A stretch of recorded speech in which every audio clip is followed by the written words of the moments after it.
I still remember the day I got the keys to my first house. After 7 years of saving every penny working overtime at my tech job, I finally had something to call my own, a 3-bedroom ranch-style home in a quiet suburb. Nothing fancy, but it was mine. At least that is what I thought until my parents called saying they needed a temporary place to stay.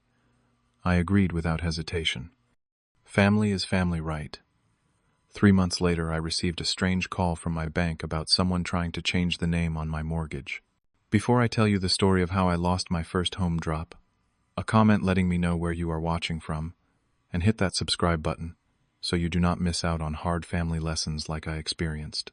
The journey to homeownership was not an easy one for me. For 7 long years, I worked tirelessly at a software development company, starting as a junior programmer and gradually working my way up to senior developer. Every morning I would wake up at 5, commute for an hour work until 6 in the evening, then pick up freelance projects that kept me busy until midnight. Weekends were not for relaxation. They were for additional coding jobs and learning new programming languages to increase my market value. My social life took a back seat during those years. While my friends were traveling, getting married, and living their best lives, I was hunched over a computer, watching my savings account slowly grow. I declined countless invitations to parties, concerts, and even a buddy's destination wedding in Mexico. The sacrifice was difficult, but I had a clear goal: buying my own home before turning 30. When I finally saved enough for a 20% down payment, I felt an overwhelming sense of accomplishment. The house I purchased was not extravagant by any means. A 1970s ranch-style home with 3 bedrooms, 2 bathrooms, and a decent-sized backyard in a quiet suburb called Oak Ridge. The kitchen needed updating, the carpets were worn, and the bathrooms had that distinctive 70s vibe, with avocado green fixtures. But none of that mattered. This 980-square-foot house represented everything I had worked for. I spent the first week painting the walls, replacing light fixtures, and planning future renovations. Every nail I hammered into the wall felt significant. This was not just any wall. It was my wall. I could paint it whatever color I wanted. I could hang whatever I wanted on it. The freedom was intoxicating. The day after closing, I called my parents to share the good news. Their response was lukewarm at best. "That is nice, Wallace," my dad said, his voice flat. "Just make sure you do not get in over your head with maintenance costs." My mom chimed in. "Did you check the foundation?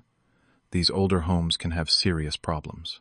I brushed off their lack of enthusiasm as typical parental caution. They had always been practical people, more concerned with potential problems than celebrating victories. I gave them a virtual tour via video call, pointing out my plans for each room. They nodded and smiled politely, but asked more questions about the age of the roof than my feelings about becoming a homeowner. 3 weeks after moving in, I received a call from my dad that would change everything. "Wallace, we have a situation," he said, his voice uncharacteristically emotional. "The landlord sold our rental house, and we have 30 days to move out. The rental market is impossible right now. We cannot find anywhere decent within our budget." My heart sank. My parents had been renting the same house for 15 years. They were in their 60s now, and the thought of them scrambling to find a new place was distressing. "We hate to ask this," my mom added, having apparently been listening on speaker, "but would it be possible for us to stay with you temporarily, just for 3 months, while we figure things out? We promise we will not be in your way." I hesitated. I had just started enjoying my independence, my own space. But how could I say no? These were the people who raised me, who had sacrificed so much for me throughout my childhood. "Of course you can stay," I said finally. "I have plenty of room." We agreed on 3 months, enough time for them to find a new rental, or perhaps even buy a small condo. I spent the weekend preparing the master bedroom for them, moving my things to the smallest bedroom. I bought a new mattress for their bed, hung fresh curtains, and even installed a small television on the wall. I wanted them to be comfortable. The day they arrived with 3 suitcases and several boxes, I felt a mix of emotions. Pride that I could help them in their time of need. Anxiety about sharing my newly acquired personal space. hoped that this temporary arrangement would bring us closer together. I imagined cozy family dinners, watching movies together, and perhaps even getting their help with some of the home improvement projects I had planned. "Welcome to my home," I said, swinging the door open wide. "Mi casa es su casa." Little did I know how literally they would take those words. The first week went relatively smoothly. My parents seemed grateful and tried to stay out of my way. Mom cooked dinner each night, delicious home-cooked meals that made my usual microwave fare seem pitiful in comparison. Dad fixed a leaky faucet in the guest bathroom without being asked. We fell into a comfortable routine, and I started to think that maybe having them around was not such a bad thing after all. But as the second week began, I noticed subtle changes. My coffee table books were replaced with my mother's collection of ceramic angels. The abstract painting I had bought for the living room was taken down, replaced with a family portrait from when I was in high school. When I came home from work one evening, I found my dad had rearranged the furniture in the living room. "The flow is much better this way," he explained. "And now the television is not in direct sunlight." He was right, but it would have been nice to be consulted. Still, it seemed petty to complain about such small things. They were just trying to make themselves comfortable, I reasoned. Then came the comments. Gentle at first, but increasingly direct. "This kitchen is so inefficient," my mom remarked. "If you knock down this wall, you would have a much more open concept." "These light fixtures are outdated," my dad observed. "We should replace all of them." The "my house" slowly morphed into the house, and then alarmingly our house, in their conversations. I tried to laugh it off, reminding them gently that they were welcome to suggest changes, but ultimately the decisions were mine. One evening I came home earlier than expected, and overheard my mother on the phone. I stood quietly in the hallway, not intending to eavesdrop, but frozen when I heard my sister's name. "Yes, Laura," I know my mom was saying. "This house is far too big for just Wallace. Such a waste of space. He is barely home anyway with all the hours he works." My stomach tightened. Laura, my younger sister by 4 years, had always been the apple of my parents' eye. While I worked multiple jobs through college and graduated with student loans that took years to pay off, they paid Laura's full tuition to an expensive private university. When I bought my first car, a used Honda with 100,000 miles on it, they helped Laura lease a brand new BMW. The pattern was so familiar, it hardly stung anymore. Almost. The next day I came home to find an unfamiliar car in my driveway. When I walked in, Laura was sprawled on my couch, her suitcases and shopping bags scattered around the living room as if a clothing store had exploded. "Wallace," she squealed, jumping up to give me a quick hug. Surprise, I came to visit the new family home. Family home. I looked at my parents, who were beaming with pride. Laura was between apartments, my mom explained. And since we were already here, it seemed silly for her to look for a temporary place. "I hope you do not mind me taking the guest room," Laura said, though it was clear from her tone that whether I minded or not was irrelevant. "Though it is kind of small. Maybe we could convert that office space you have into a better bedroom. I need room for my yoga equipment." I took a deep breath. "Laura, it is great to see you, but this is actually a temporary arrangement. Mom and Dad are only staying for 3 months. Remember." I looked pointedly at my parents. My father coughed. "About that, son. We were thinking, since we are all together now, maybe we could extend that timeline a bit. The housing market is just terrible right now. Besides," Laura added, "I have already started picking out paint colors for my room. I am thinking a soft lavender would really brighten up that depressing beige you have going on." I wanted to protest, to remind them all that this was my house purchased with my money after years of sacrifice. But the words stuck in my throat as my mother started talking excitedly about creating a proper family home where we could all be together. Over the next month, I felt increasingly like a stranger in my own home. Laura had completely taken over the guest room and had started using my home office as her meditation space. Her yoga mat permanently occupied the center of my living room floor, and her specialized protein powders and supplements had colonized my kitchen counters.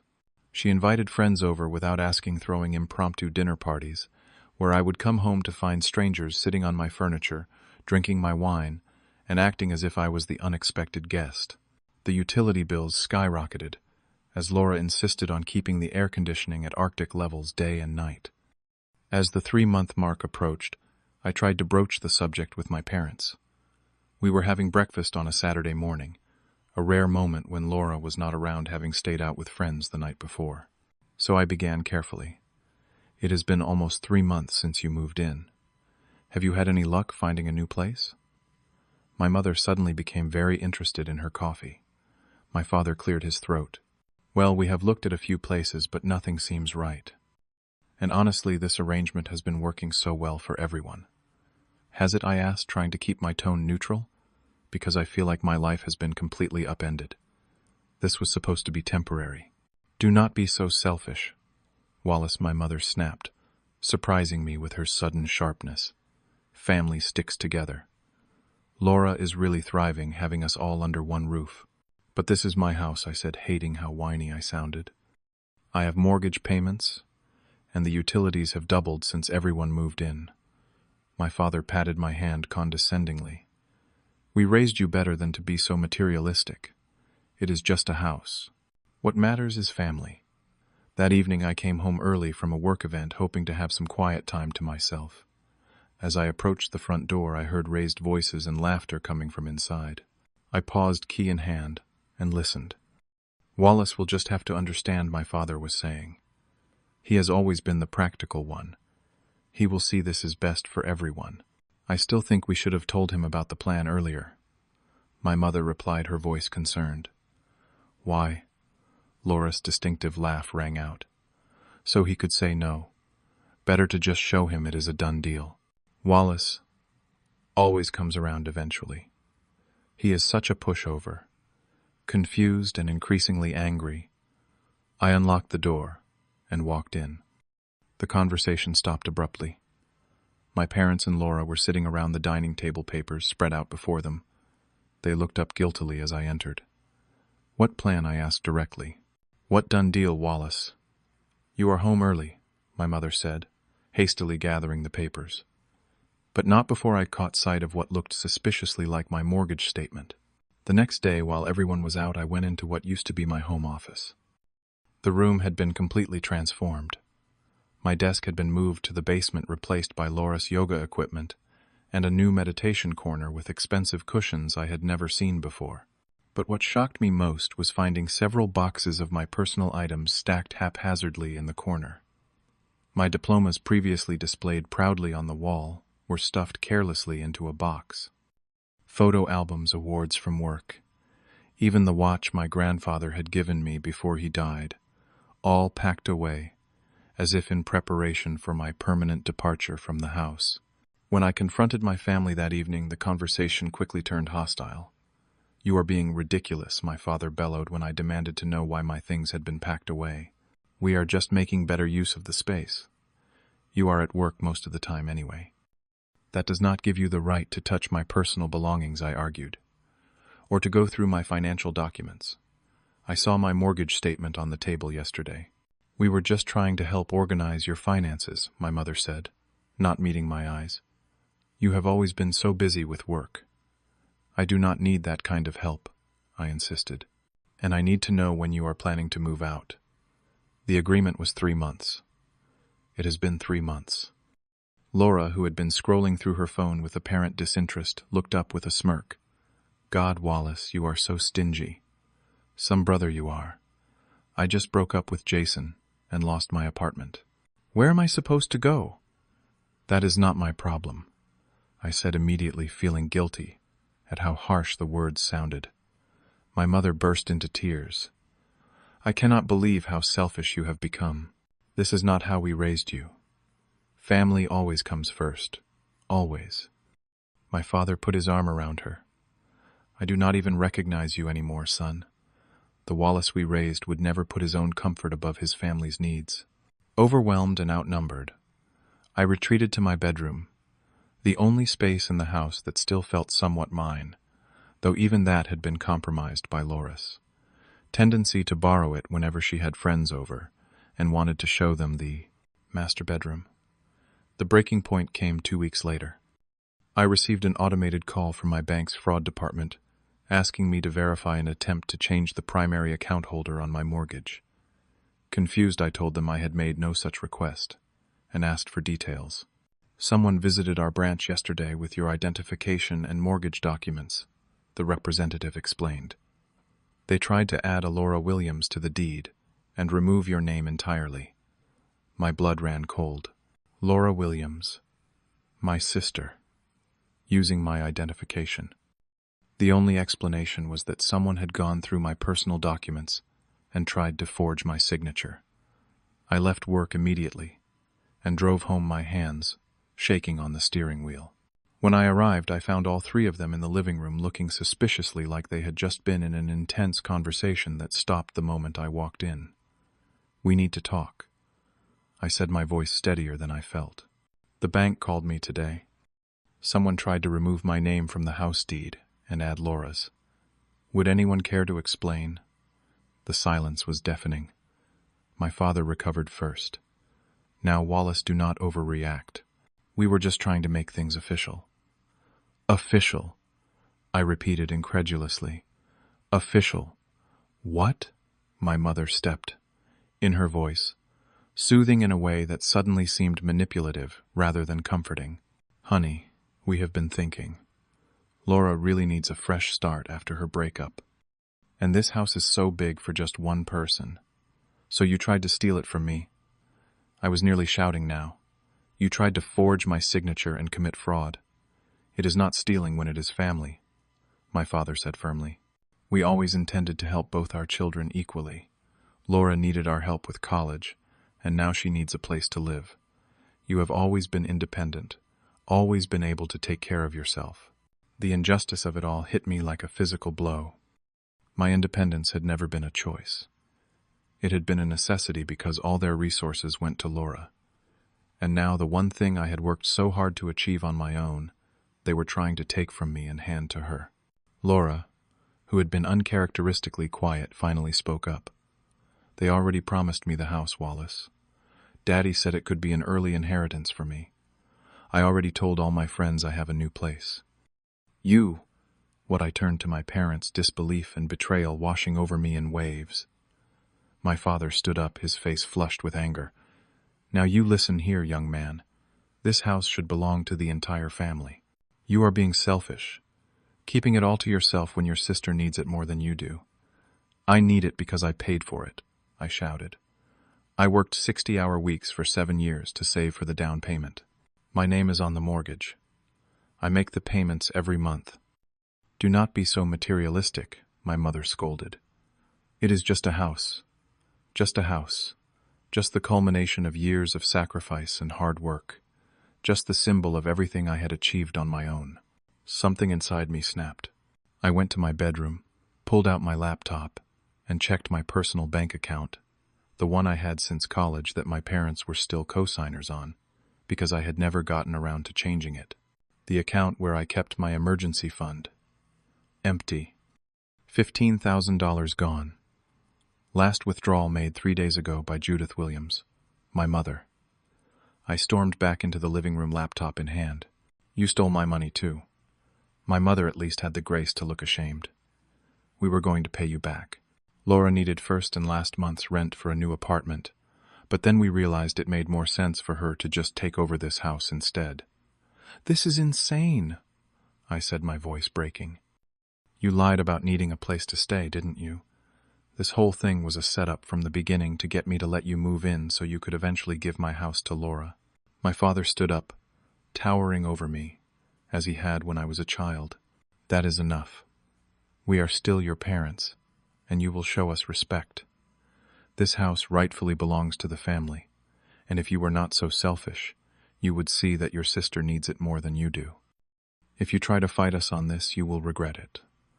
I still have friends in the legal profession who can make things very difficult for you." That night I slept at my friend Alex's apartment. The next morning I called in sick to work and made 2 important calls. One to my bank to freeze all my accounts, and remove my parents as co-signers, and another to a lawyer. The lawyer's advice was clear. The house was legally mine, but fighting my family would be messy and potentially expensive. However, there was another option. You could simply stop paying the mortgage, she suggested. Since the loan is solely in your name, only your credit would be affected. The bank would eventually foreclose, and everyone would have to leave. It is not the best solution for your credit score, but it might be the cleanest way to remove them from your property if they refuse to leave voluntarily. It was a nuclear option, but at that point, I was ready to push the button. I sent a formal letter to my parents, and Laura, written by my lawyer, stating that they had 30 days to vacate my property. I also informed them that I would no longer be making mortgage payments, and that foreclosure proceedings would begin if they did not leave. They did not take me seriously. My father called alternating between threatening legal action and appealing to my sense of family duty. My mother left tearful voicemails about how I was breaking her heart. Laura sent scathing text messages calling me every name in the book. None of them left. True to my word, I stopped paying the mortgage. I continued staying with Alex, who had witnessed the deterioration of my relationship with my family over the years, and fully supported my decision. They have been using you your entire life, he pointed out. It is about time you stood up for yourself. After 60 days of missed payments, the bank sent formal notices to the house. After 90 days, they began foreclosure proceedings. Only then did I start getting panicked calls from Laura. "What have you done?"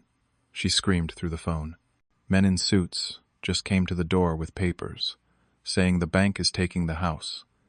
"I told you I was going to stop paying," I replied calmly. "You chose not to believe me. But where are we supposed to go?" she demanded. "You cannot just make your family homeless. Mom and Dad still have their house," I said. "The one they lied about losing. You can go there." There was a telling silence on the other end of the line. "How did you know?" she finally asked, her voice small. "I have friends too, Laura. One of them drove by our childhood home. Saw Mom and Dad's car in the driveway. They never lost their house, did they?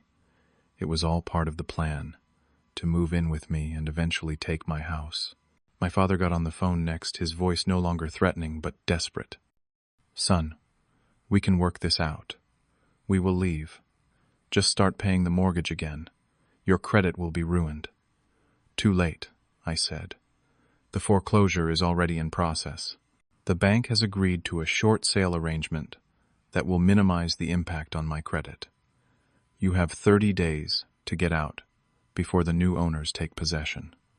My mother took the phone next, sobbing. "This is all Laura's fault. She pushed too hard, too fast. We just wanted to help her, but she got greedy. Please, Wallace, do not punish us for her mistakes."